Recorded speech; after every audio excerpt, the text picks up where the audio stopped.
హిందూ బంధువులందరికీ జై శ్రీరామ్. నేను మానస గంగం. పరమ పవిత్రమైన ప్రపంచంలోనే పేరుగాంచిన తిరుపతి లడ్డు ప్రసాదం తయారు చేయడానికి వాడిన నెయ్యిలో పంది కొవ్వు, ఆవు కొవ్వు, చేప నూనె కలపబడిందని నిర్ధారించబడింది. నాలాంటి ఎందరో కోట్ల మంది భక్తుల అహింస వ్రతం ఈరోజు మీ వల్ల బ్రేక్ అయింది. మేము తిన్నాము అనే బాధ కంటే స్వామివారికి నైవేద్యంగా పెట్టాలని చాలా బాధగా ఉంది.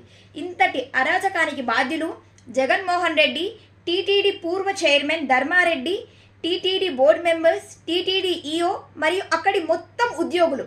మీరు వందల కోట్ల మంది హిందువుల మనోభావాలను గాయపరిచారు. ఈ తప్పు మీ అందరికీ తెలిసే జరిగింది. మీరు చేసిన పాపానికి ప్రాయశ్చిత్తం లేదు.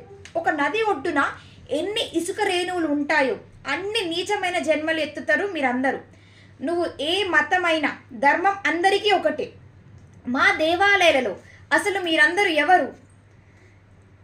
ప్రసాదాలకు కానీ ఆర్జిత సేవలకు కానీ మీరు నిర్ణయించిన ధరకు ఏ భక్తుడైనా బేరమాడా?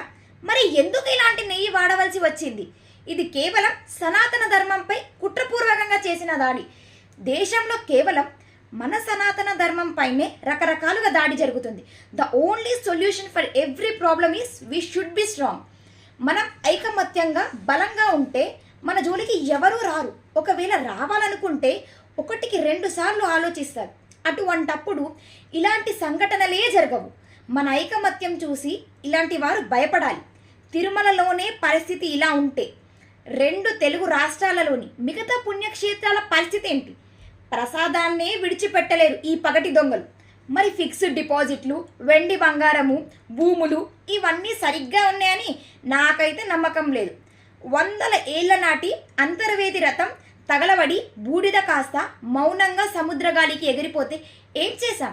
కనకదుర్గమ్మ 3 వెండి సింహాలు రాత్రికి రాత్రే ప్రాణం వచ్చి పారిపోతే ఏం చేశాం? శ్రీరాముని తల కావాలనే తెగ్గొడితే ఏం చేశాం? విఘ్నేశ్వరుడి మొహానికి అశుద్ధం పూస్తే ఏం చేశాం? శ్రీశైలం ప్రసాదంలో ఎముక వస్తే ఏం చేస్తాం?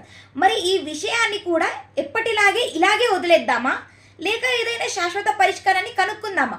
ఇటువంటి సంఘటనలు పునరావృతం కాకుండా ఉండాలంటే దేవాలయ ధర్మదయ శాఖను ఈ ప్రభుత్వాలచే రద్దు చేయించి మన దేవాలయాలను మనమే నిర్వహించుకోవాలి.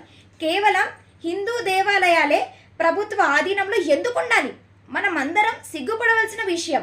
ఉమ్మడి తెలుగు రాష్ట్రాలలోని హిందూ నాయకులు పార్టీలకు అతీతంగా ఒక వేదికపైకి వచ్చి త్వరలో ఒక తేదీని నిర్ణయించి 2 తెలుగు రాష్ట్రాల ముఖ్యమంత్రులకు